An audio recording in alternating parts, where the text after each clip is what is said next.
معزز محترم ناظرین سامعین، السلام علیکم ورحمۃ اللہ وبرکاتہ۔ خوش وقتی کی بات ہے کہ میرا موٹیو کے شبدوں سے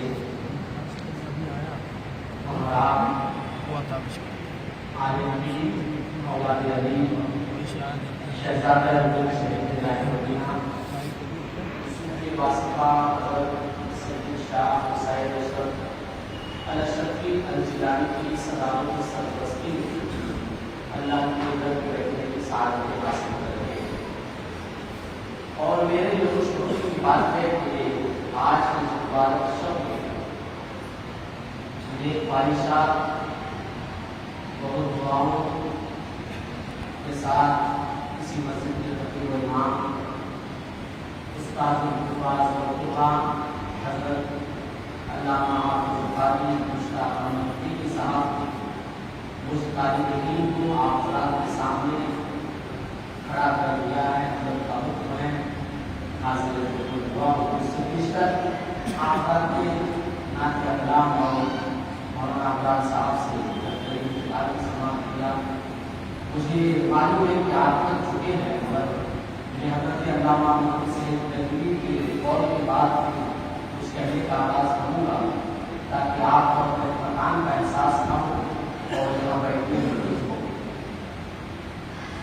اس رات کے بدلے میں کوئی رات نہ ہو، راتیں کو بہت ہوتی ہیں، ایسی کچھ راتیں ہوتی ہیں ہماری زندگی میں جس کی بدل ہمیں بہت مشکل سے ملے، اس لیے کہ موت کا کوئی ٹھکانا نہیں، کب آ جائے اور کب لے جائے۔ اس رات کے بدلے کوئی رات نہ ہوگی، آج کی بات کے بدلے کوئی بات نہ ہوگی، ملتے رہیں گے ہمارا کل بھی پرسوں بھی، مگر ایسی بات ایسی ملاقات نہ ہوگی۔ ملاقات سادہ کرام موجودین ہے اور حضرت علامہ محدث تحریری سے کسی نے پوچھا کہ شب معراج کی فضیلت کیا ہے؟ شب معراج ہے، معراج رات ہے، حضور آج کی شب اللہ کے دیدار کے لیے تشریف لے گئے، یہ شب معراج ہے، اس کی فضیلت کیا ہے؟ حضرت علامہ محدث تحریری نے فرمایا جو اس رات میں عبادت کرتے ہوئے وقت گزارتا ہے، اللہ رب العزت اسے 100 سال کی نیکیاں عطا اس کے علاوہ علامہ جلالدین سیوطی وغیرہ علماء نے بھی اس رات کی فضیلت کی ہے۔ آئیے میں سب مثالیں کی طریقے کے لیے آپ سے گفتگو کا آغاز کرتا ہوں۔ الحمدللہ رب العالمین والصلاة والسلام علی سید المرسلین والسلام علی اہل بیتہ المطہرین والسلام علی اصحابہ اجمعین والسلام علی امته المتقین۔ اما بعد فاعوذ باللہ من الشیطان الرجیم، بسم اللہ الرحمن الرحیم۔ قال اللہ تعالی فی القرآن المجید سبحان الذی اسری بعبدہ لیلا من المسجد الحرام الى المسجد الاقصى الذی بارکنا حوله لنریہ من آیاتنا انہ هو السمیع البصیر۔ صدق اللہ العظیم وبلغنا رسوله النبی الامین المجید الکریم ونحن على ذلك لمن الشاهدين والشاكرين والحمد لله رب العالمين۔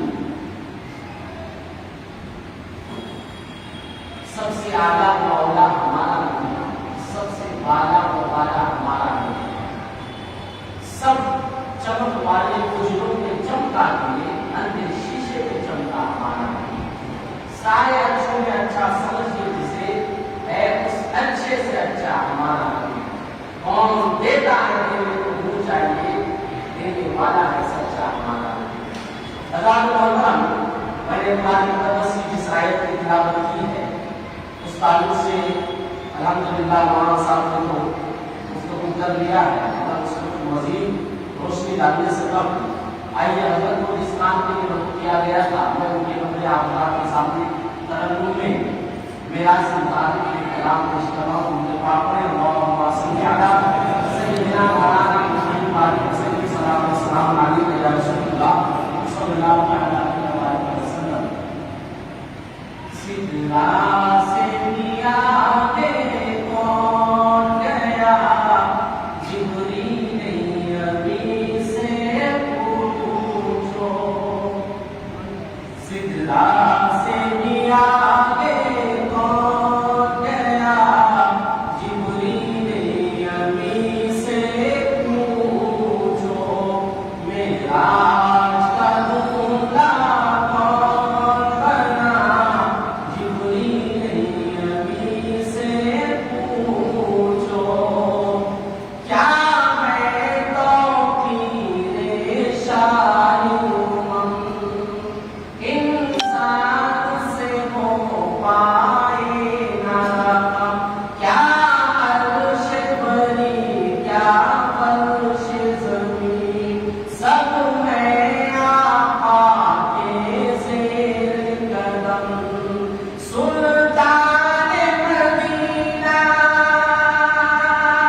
میراج میں کیا ہوا؟ جبریل سے رب نے فرمایا جنت کی سواری لے کر جا. میراج میں جو حدیث ہے اس پہ پوری تفصیل ہے. حضور بیان فرماتے ہیں کہ میں اس حالت میں بیٹھا تھا کہ ایک حدیث میں ایک آپ کو پوری جان نہانے کے گھر میں تھے کہ جبرائیل امین آئے اور پیروں کو جوش دیا اور پھر اللہ کا حکم پیش کیا کہ رب نے بلایا. پوری حدیث کا ترجمہ اس الفاظ میں کہ جبرائیل سے رب نے فرمایا جنت کی سواری لے کر جا.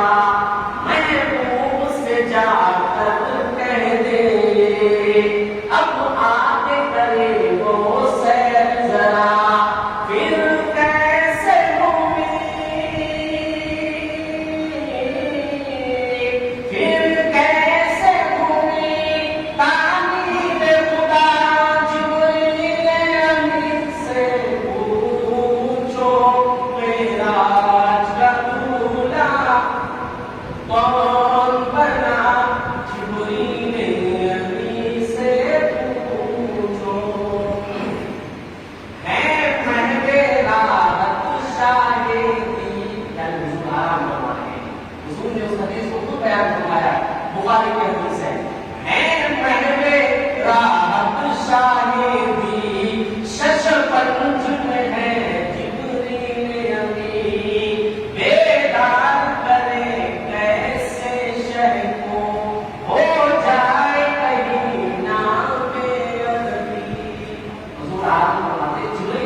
جنتی سواری ہے حضرت جبریل لے کے آئے حضور کی بارگاہ میں لوگوں سے بوسا کیا پھر حضور بیدار ہوئے پھر اس کے سوال آگے تشریف لے گئے اور پھر مسجد حرم سے مسجد اقصی جو آج کے دور اس دور میں ایک میلے کی مسافت 30 دن کے ڈسٹینس ہے، اگر سفر کرے تو 30 دن میں انسان پہنچے گا.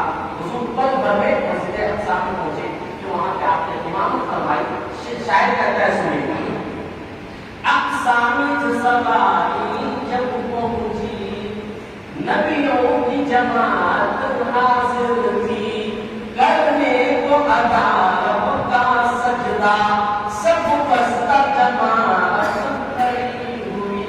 تو حضور مسجد اقصی پہنچے تو تمام انبیاء، اب وہ لوگ جو انبیاء کرام کو مردہ کہتے ہیں، اس حدیث کو سمجھے اور کہیں کہ مردہ ہے. انبیاء کرام مردہ نہیں ہوتے ہیں، وہ زندہ ہے. زندہ ہی نہیں بلکہ اپنے قبروں سے اٹھ کر نماز پڑھا کرتے ہیں.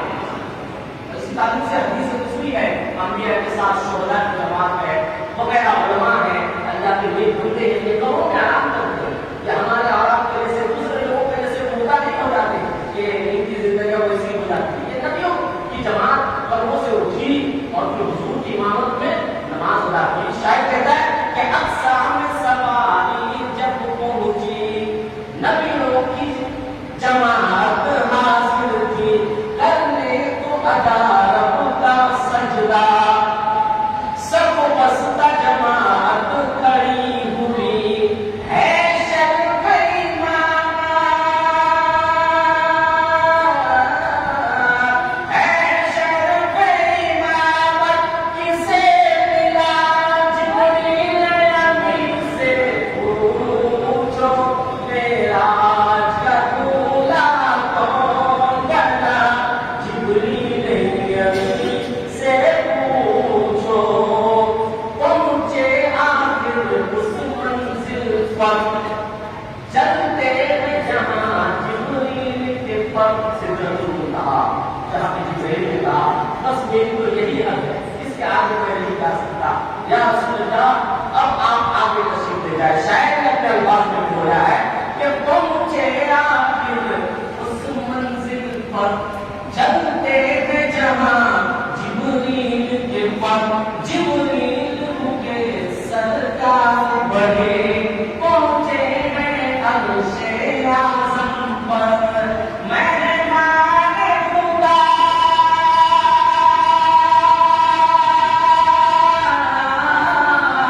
مہمان خدا ہے کون بنا جبریل امین سے پوچھو، معراج کا دولہا کون بنا جبریل امین سے پوچھو. ایک بات مجھے بات ہے، اللہم صلی علی سیدنا مولانا محمد باقر صلاۃ و سلام علیہ یا رسول اللہ صلی اللہ تعالی علیہ وسلم علی حضرت فاضل الدین فرماتے ہیں وہ سر بڑے شعر رسالت جو عرش پر جلوہ گر ہوئے تھے، میں الہی طرف کے ساماں عرض مہما کے لیے تھے. وہاں قلب پر جہاں زمین پہ مجید کی شادی نچل کی گھومے، ادھر سے انوار ہنستے آتے، ادھر سے نغمان رہے. ہر رات ہم آپ جس نبی کا کلمہ پڑھتے ہیں، نبی کا مطلب یہ ہوتا ہے سب سے بڑے مرتبے والا. اگر بڑے مرتبہ والا نہیں ہوگا تو پھر دنیا اس کی عزت نہیں ہوگی. یہ ضروری ہے. نبی کے جو لفظی معنی ہیں اس کے معنی غیب کی باتیں بتانے والے کے لیے ہے، اللہ کے پیغمبر کے لیے ہے، اور لوگوں کو شفا دینے والے کے لیے ہے. اور نبی کے معنی میں ایک یہ بھی ہے کہ جو نبی ہوتا ہے وہ اپنی امت میں سب سے بڑے مرتبے والا ہوتا ہے. حضرت آدم تشریف لائے، آپ کی امت میں تمام لوگوں میں سب سے بڑے مرتبے والے. حضرت عیسیٰ آئے بڑے مرتبے والے، حضرت موسیٰ آئے بڑے مرتبے والے، حضرت داؤد آئے بڑے مرتبے والے، حضرت نوح آئے بڑے مرتبے والے. کوئی نبی کی خوبی ہے وہ بڑے مرتبے والے ہوں گے. اور جو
تو ہم سنیں کہ یہ کیسے ممکن ہے. نبی کریم صلی اللہ علیہ وسلم جب معراج سے تشریف لائے آپ نے اپنے ساتھیوں کو بتانا شروع کیا, یہاں تک کہ کفار میں یہ بات عام ہو گئی کہ محمد صلی اللہ علیہ وسلم نے ایک نئی چیز کا دعویٰ کر دیا ہے.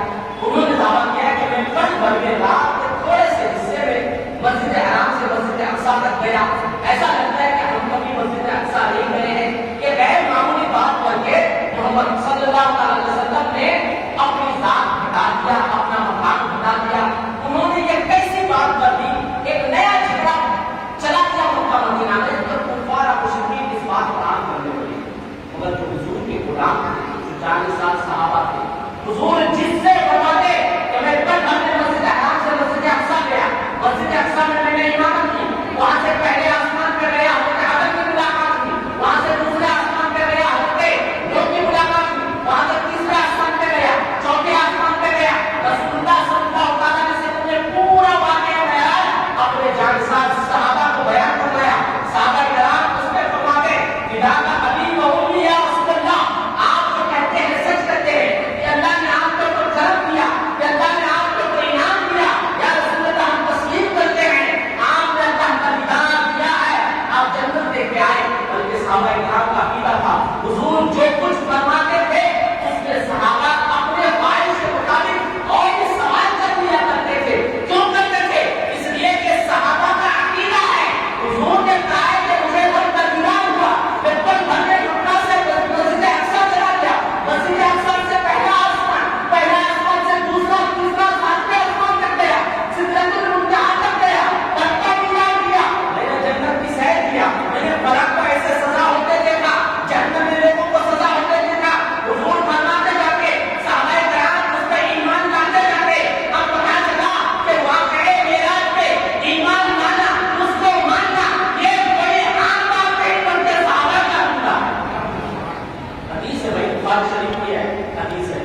اور جس آیت کی تلاوت کیا میں نے, اچھا جہاں پہ کچھ اٹیک ہونے کا چانس ہوتا ہے تو ڈیفینس سسٹم پہلے سے ہی ریڈی ہو جاتا ہے. یہ دنیا کا ہی نظام ہے, پہلے سے اللہ رب العزت عالم الغیوب ہے, وہ ہر چیز جانتا ہے. اللہ رب العزت جانتا ہے اور جانتا تھا کہ میں میرے نبی کو دیدار دینے بلاؤں گا کل بھر میں, میرا پیغمبر دنیا میں جا کے اس بات کو بیان کرے گا. کچھ لوگ ہوں گے جو اس سے انکار کریں گے, اللہ جانتا ہے. اچھا اس دور میں جو کفار تھے وہ جو بھی تھے وہ بلیور کہلائے, وہ خدا کو ماننے والے. اس لیے اللہ رب العزت نے اس واقعے کا ڈیفینس خود کے اوپر کیا. اللہ رب العزت نے قرآن مقدس میں اللہ تعالیٰ نے فرمایا سبحان الذی اسری بعبدہ لیلا من المسجد الحرام. سبحان کون ہے؟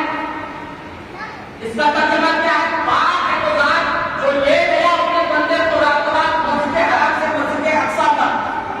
سبحان اللہ کا نام ہے جس کا معنی ہے بے نقص کے, تمام برائیوں سے پاک صاف, کسی طرح کی کمی والا نہ ہو, کسی طرح کی کوئی ان کے اندر خامی نہ ہو, ہر طرح کے نقص, ہر طرح کی کمی, ہر طرح کی بری چیزوں سے جو پاک ہے وہی اللہ کی ذات ہے. اللہ کی ذات وہ ہے جو ہر کمی سے پاک ہے. کمی سے مراد اگر کوئی انسان یہ کہہ دے کہ میں بنا کسی سہارے کے آج تو ہوائی جہاز کا موڑا گیا ہے, پل بھر میں یہاں سے پلا کر چلا گیا, بھول گیا, تو آپ کیا کہیں کہ آپ نہیں کر سکتے. کیوں کہ اس کی قدرت نہیں ہے آپ میں, یہ آپ کی کمی ہے, یہ آپ نہیں کر سکتے ہیں. انسان کے اندر ایک کمی ہے جو کسی ایسی چیزوں کو انجام نہیں دے سکتا ہے جو اللہ رب العزت نے اپنی ذات کے ساتھ خاص کر دیا ہے.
لے گیا وہ رب، لے گیا تمہارا خالق، لے گیا تمہارا کریم، مگر اللہ نے اپنے ناموں میں سے اس نام کے ساتھ ذکر کیا کہ سنو میرا جو واقعی معراج کو نہیں اٹھانے والے تم نہیں اٹھاؤ گے، واقعی معراج کو نہ ماننے والے تم نہ مانو گے، واقعی معراج کو میرے نبی کی زبان سے سن کے تمہاری عقلیں حیرت زدہ ہو جائے گی، واقعی ہو جائے گی، واقعی معراج کو سننے کے بعد تم میرے نبی کو متحدہ کے الزامات لگاؤ گے، واقعی لگاؤ گے۔ اس لیے اللہ رب العزت کے معراج میں جانے کی نسبت اپنے نبی کی طرف کہی، اپنی ذات کی طرف کر دیا۔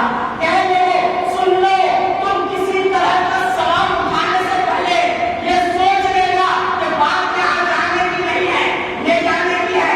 جو لے جانے کا دعویٰ کر رہا ہے اور وہ ہر کبھی سے بات ہے، اور جو ہر طرح کی کسی طرح کی عام چیز سے بات ہے، وہ خالق ہے، وہ ہر چیز میں قدرت رکھتا ہے، وہ چاہے تو سیکنڈ میں انسان کو کہاں سے کہاں پہنچا دے، کہاں سے کہاں پہنچا دے۔ یقین ہے نا، یہی یقین ہے۔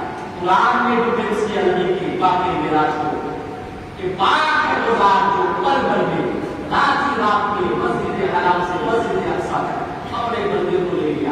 اچھا اس واقعے کے بعد یہ جو آیت نازل ہوئی، حضور صلی اللہ علیہ وسلم جب تشریف لائے آپ نے اس کا ذکر کیا تو بہت سے لوگ نہیں مانے، کچھ کفار مشرکین نے تو اس واقعے کو سننے کے بعد اتنا بوال کیا اور ان کو ایسی خوشی ہوئی کہ اب تو ان کی ایک طرح کی کبھی ہمارے ہاتھ پڑ گئی ہے، یا ایسی بات کر رہے ہیں کہ لوگ ان سے دور ہو جائیں گے، یہ بےوقوفی والی بات کر رہے ہیں۔ چنانچہ ابو لہب نے سنا، اس نے بھی انکار کیا، ابو جہل نے سنا، اس نے بھی انکار کیا، اور حضور سے کہنے لگے کہ کیا تم یہ بات بڑے بچنے میں کہہ رہے ہو؟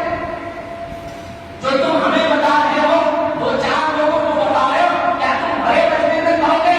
نبی کریم صلی اللہ علیہ وسلم نے ارشاد فرمایا میں عمروں میں بھی یہ واقعہ بیان کر رہا ہوں، اور چند لوگوں میں بھی کروں گا، جتنے لوگ جمع ہوئے سب کے سامنے یہ واقعہ بیان کروں گا میں۔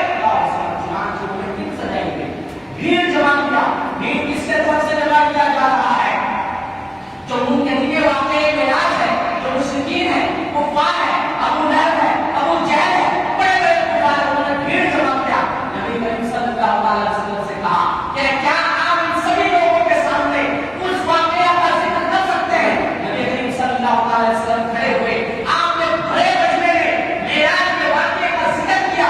لوگ اس میں سے سوال کر رہے تھے کہ ہم میں سے بہت سے لوگوں نے مسجد اقصیٰ کی زیارت کی ہے، ذرا اے نبی اگر تم وہاں پہ مسجد اقصیٰ رات کے چند لمحے میں پل بھرتے دیکھ کے آ رہے ہو، ابھی وہاں کے حالات بتا دو۔ نبی کریم صلی اللہ علیہ وسلم مسجد اقصیٰ کے حالات بتا رہے ہیں۔ لوگوں نے سوال کیا آپ جب گئے تھے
ہمارا اور آپ کا جو عقیدہ ہے جسمانی معراج کے قائل ہے، یہ حضرت ابوبکر صدیق کا عقیدہ ہے، صحابہ کرام کا عقیدہ ہے۔ اللہ سبحانہ رانا باللہ اسلامیہ اس آیت میں آگے کی جو ہے سبحان الذی اسریٰ بعبدہ لیلا من المسجد الحرام الی المسجد الاقصی الذی بارکنا حولہ، فلسطین کے حالات ہے، یہ کرنٹ سچویشن ہے۔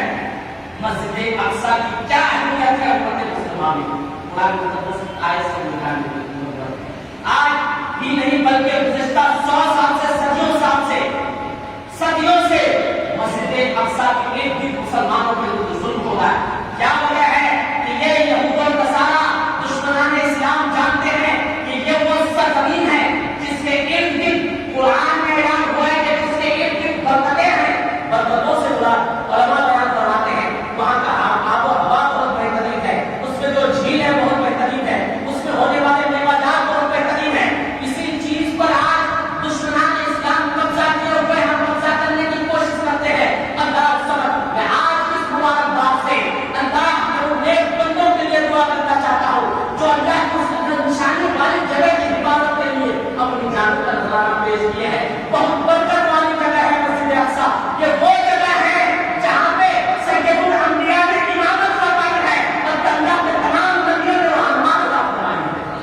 قرآن نے کہا ہے الذی بارکنا حولہ لنریہ من آیاتنا، اللہ فرماتا ہے کہ میری نشانیاں ہیں اس کے ارد گرد، مسجد اقصی کے ارد گرد اللہ کی نشانیاں ہیں، اللہ کے پیغمبروں کی نشانیاں ہیں، اللہ کے پیغمبروں کی وہاں تشریف آوری ہے، وہاں برکتیں ہیں۔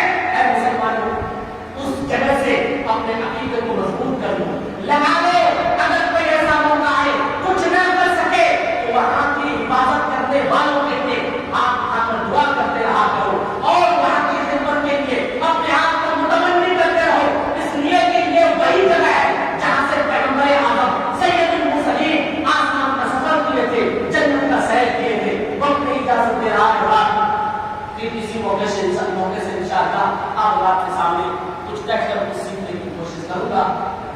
استغفر اللہ ربی من کل ذنب واتوب الیہ، کچھ بولنے میں غلطی ہوئی ہو تو میں آپ بات کو توبہ کرتا ہوں۔ اللہ میری اور ہم سبھی لوگوں کی غلطیوں کو معاف فرمائے۔ ہمارے السلام علیکم۔